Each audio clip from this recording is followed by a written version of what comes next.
वंदे वंदे।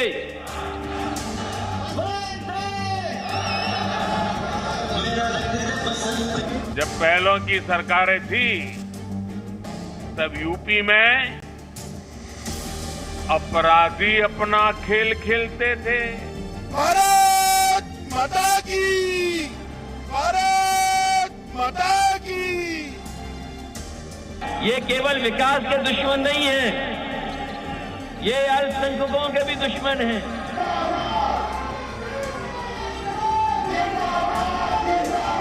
अखिलेश जी कहां से चश्मा लाए हो, किस चश्मे से देखते हो? रात में हमारे सपने में आए थे, भगवान कृष्ण जी कह रहे थे आपकी सरकार बनने वाली है। स्वागत करें माननीय प्रधानमंत्री महोदय का। इनका एक ही लक्ष्य है, हम दो हमारे दो।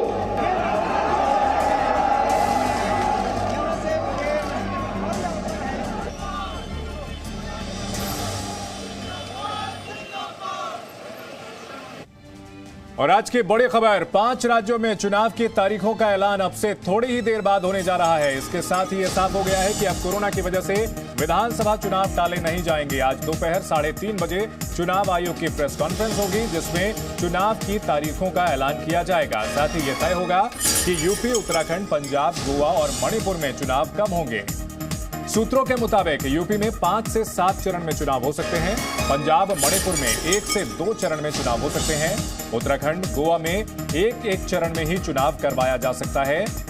तो क्या रूपरेखा होगी, किस तरह से होगा चुनावी शेड्यूल, ये अब से थोड़ी देर बाद साफ हो जाएगा। 3:30 बजे इलेक्शन कमीशन की पीसी होगी और 5 राज्यों में चुनाव की तारीखों का ऐलान हो जाएगा। जी न्यूज लगातार इस बड़ी खबर पर पूरी कवरेज कर रहा है, आपको हर अपडेट दे रहा है। और 5 राज्यों में कितनी सीटें हैं, कहां कहां किस तरह का घमासान है, आपको हम बता रहे हैं। उत्तराखंड जहां 70 सीटें, पंजाब में 117, यूपी में 403 सीटें, मणिपुर में 60 और गोवा में 40 विधानसभा सीटों पर सियासी घमासान होगा। और चुनाव की तारीखों का ऐलान अब से थोड़ी देर बाद होने जा रहा है।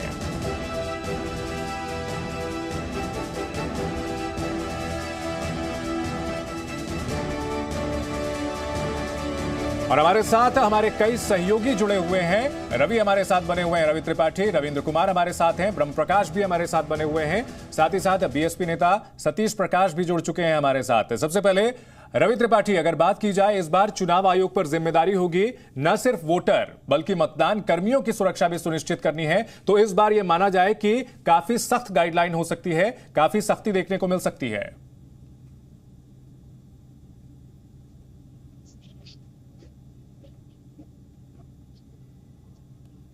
जी रवि, आपको अनम्यूट करना पड़ेगा, शायद ऑडियो म्यूट है।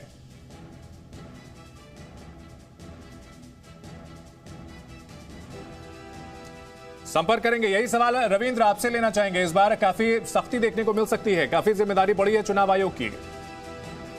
बिल्कुल, आप देखिए कि जब आपको याद होगा कि इसी साल जब उत्तर प्रदेश में लोकल बॉडी के इलेक्शन हो रहे थे, तो जो मतदान कर्मी थे, बड़ी संख्या में मतदान कर्मी कोरोना पीड़ित हुए थे जब सेकेंड वेव चल रहा था और हाईकोर्ट के निर्देश कारण से वो चुनाव कराने पड़े थे उत्तर प्रदेश में। तो उसमें भी मतदान कर्मियों के में कोरोना एक तरह से व्यापक रूप से फैला हुआ था, कुछ लोगों को मौत भी हुई थी।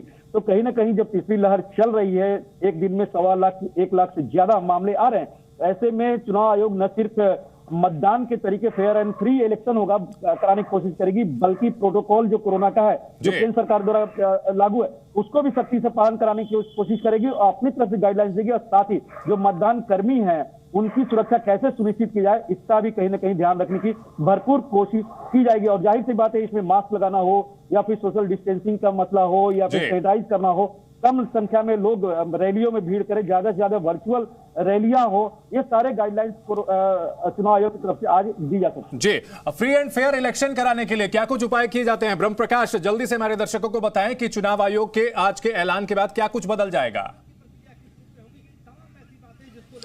देखिए, चुनाव आयोग जब तारीखों का ऐलान करेगा तो इस बात को ध्यान में रखा जाएगा कि कोविड का क्या क्या प्रोटोकॉल है, क्योंकि स्वास्थ्य मंत्रालय के साथ जो उनकी बैठक हुई है, और इसके अलावा चंदन 21 दिसंबर को स्वास्थ्य मंत्रालय ने जो राज्यों को गाइडलाइन जारी की थी कि क्राउड गैदरिंग यदि होती है तो किस तरह से नियमों का पालन कराना है, किस तरह से सोशल डिस्टेंसिंग का पालन कराना है। तो चुनाव आयोग तारीखों का ऐलान करते वक्त यह भी ध्यान में रखेगा कि किस तरह से इन गाइडलाइन का पालन सुनिश्चित कराया जाए, क्योंकि अभी तक ये जिम्मेदारी राज्यों पर थी। अब जैसे ही चुनाव की तारीखों का ऐलान हो जाएगा, कोड ऑफ कंडक्ट लग जाएगा और ये जिम्मेदारी चुनाव आयोग पर आ जाएगी, क्योंकि चुनाव आयोग के हाथ में इन राज्यों का जिम्मा आ जाएगा। लिहाजा क्या वर्चुअल तरीके से सारी रैलियां हो, कितनी भीड़ आए, लोग नॉमिनेशन के लिए कैंडिडेट जाएं तो कितने लोग साथ में हों, ये सारा ब्यौरा चुनाव आयोग साथ साथ जारी करेगा। क्योंकि देखिए, जब बंगाल में चुनाव हो रहे थे, विधानसभा के चुनाव, तब सेकंड वेव चल रही थी और उस वक्त बड़ी क्रिटिसाइज हुई थी,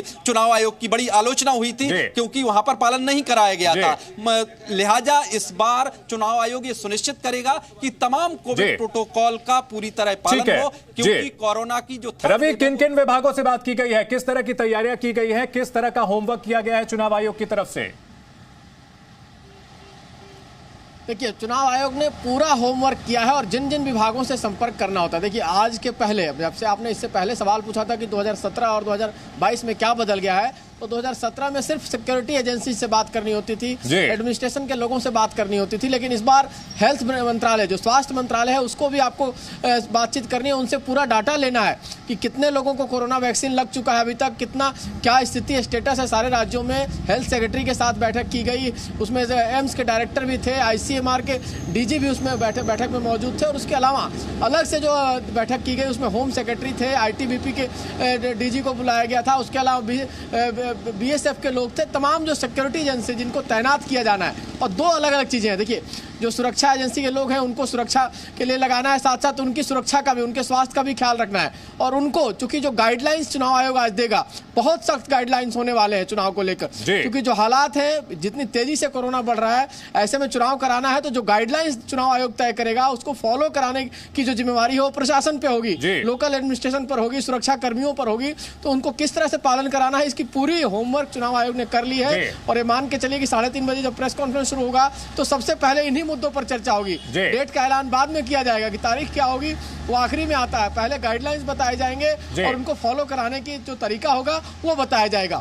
विशाल पांडे, उत्तर प्रदेश को लेकर के चुनाव आयोग निश्चित तौर पर काफी सबसे बड़ा राज्य है आबादी के लिहाज से, यहां पर कई चरण में चुनाव हो सकते हैं। कोई अपडेट मिल रही है, कोई संकेत मिल रहे हैं, कितने चरण में हो सकते हैं चुनाव?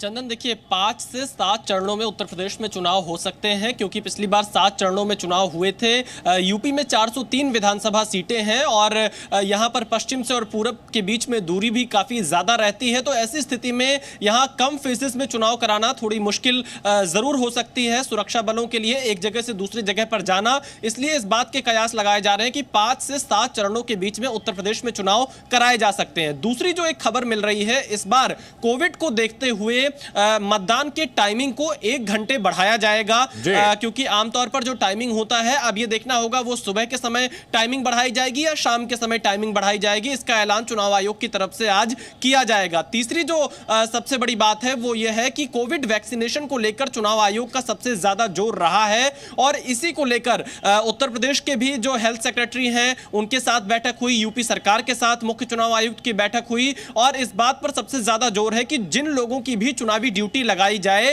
वो पूरी तरह से वैक्सीनेटेड हो, उनको कोविड की जो टीका है उसके दोनों डोज लग चुके हो। ऐसी तैयारी यहां पर करने के लिए सरकार को कहा गया है और उन्हीं लोगों की चुनावी ड्यूटी लगाई जाएगी जिन्हें दोनों टीके लग चुके हैं वैक्सीन के। तो आप ये कह सकते हैं कि तमाम तैयारियां आयोग की तरफ से की जा रही हैं। तारीखों का ऐलान होगा, एक चरण में लगभग 55 से 60 विधानसभा सीटों पर चुनाव होगा और पश्चिम उत्तर प्रदेश से ही इस बार चुनाव दोबारा शुरू होने की उम्मीद है। हालांकि कुछ दलों ने पूर्वी यूपी से चुनाव शुरू करने की मांग की थी, पिछले बार पश्चिमी उत्तर प्रदेश से शुरू हुआ था और बीजेपी पिछले चुनाव में अपने सहयोगी दलों के साथ 325 सीटें जीतकर आई थी, समाजवादी पार्टी 47 सीटें जीत पाई थी। और इस बार अगर आप मुद्दे देखिए, दो चेहरे सबसे प्रमुख हैं, योगी आदित्यनाथ और अखिलेश यादव। दोनों ने अपने अपने हिसाब से छोटे दलों से गठबंधन कर रखा है, जातिगत समीकरण को लेकर, वादों को लेकर और विकास के मुद्दों को लेकर। अब काफी अहम अहम यह देखना होगा कि चुनाव आयोग की घोषणा के बाद इन दलों की तरफ से क्या। ठीक है, आपने जो जिक्र किया है कि दो अहम चेहरे हैं, तो एक अहम चेहरा योगी आदित्यनाथ का है, जो कि यहां पर अपना एक बार फिर से जो है ये चुनाव जीतने की कोशिश करेंगे। उन्होंने जी न्यूज के editor in chief Sudhir Chaudhary से खास बातचीत में क्या कुछ कहा चुनाव की तैयारियों को लेकर, आइए आपको सुनाते हैं। आपके दो और प्रतिद्वंदी हैं, एक है मायावती और दूसरी है प्रियंका गांधी वाड्रा। इन दोनों का आकलन आप कैसे करते हैं? अखिलेश यादव, या आप मानते हैं कि अब लड़ाई जो सीधी आपके और अखिलेश यादव के बीच में है? देखिए, मुझे लगता है कि आप लोगों का एनालिसिस फिर उसी प्रकार से गलत साबित होगा जैसे 2019 में गलत साबित हुआ था। और मुझे लगता है कि जब जमीनी धरातल पर राजनीतिक विश्लेषक नहीं होते हैं, क्लब कल्चर और किसी अपने रूम में बैठ कर के इन पर चर्चा आप लोग करते हैं, तो हमेशा गलत साबित होती है। मुझे लगता है कि इसका पक्ष दूसरा ही होने जा रहा है और 19 की पुनरावृत्ति की तरफ कहीं प्रदेश न चला जाए। तो ये योगी वर्सेस ऑल होगा या योगी वर्सेस? ये बीजेपी वर्सेस ऑल होगा, और ऑल में कौन आता है, ये नंबर 2 और नंबर 3 की लड़ाई किनके बीच में है, ये प्रदेश की जनता मुझे लगता है कि नेताओं की और उन पार्टियों की कारगुजारियों को देख करके अब तक तय कर चुकी होगी।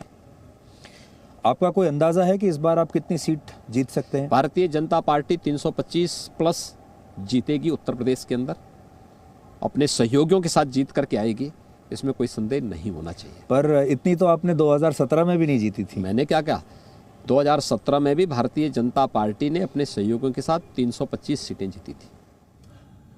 बीएसपी नेता सतीश प्रकाश हमारे साथ बने हुए हैं। सतीश जी, इस चुनाव की बात की जाए तो राजनीतिक पार्टियों को, आप लोगों को किस तरह की दिक्कतों का सामना करना पड़ रहा है? क्या कुछ खास तैयारियां करनी पड़ रही हैं?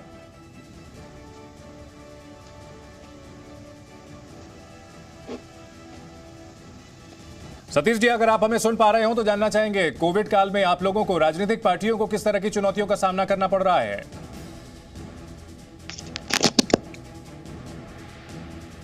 सतीश जी तक हमारी आवाज नहीं पहुंच पा रही है। रविंद्र हमारे साथ बने हुए हैं। रविंद्र, सियासी पार्टियों की अगर बात की जाए तो उनके लिए भी चुनौतियां काफी बढ़ गई हैं, क्योंकि कई बड़े नेता संक्रमित हो चुके हैं। अगर बात की जाए तो अरविंद केजरीवाल संक्रमित हो गए, इसके अलावा चन्नी के परिवार के 3 लोग कोविड पॉजिटिव पाए गए हैं, और भी नेता संक्रमित हुए हैं। तो राजनीतिक पार्टियों की मुश्किलें कितनी बड़ी हैं, किस तरह की तैयारियां वो लोग कर रहे हैं?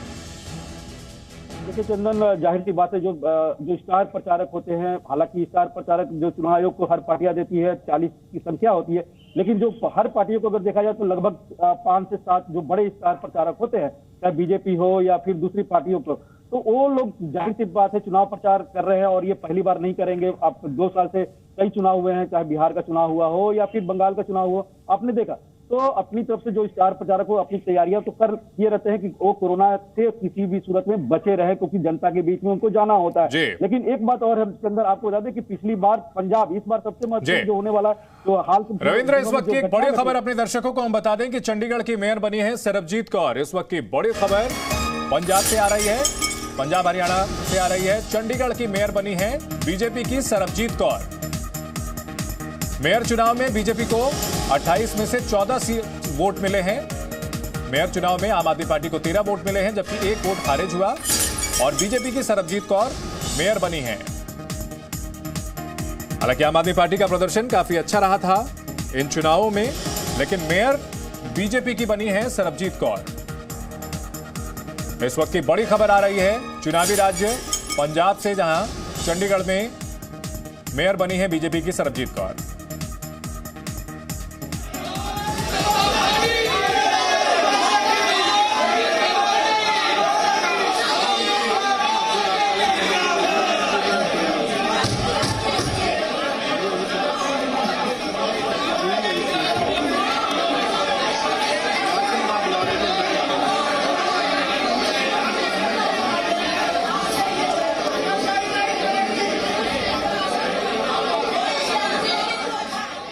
Presenting B News app, available on Google Play and App Store. Download it now.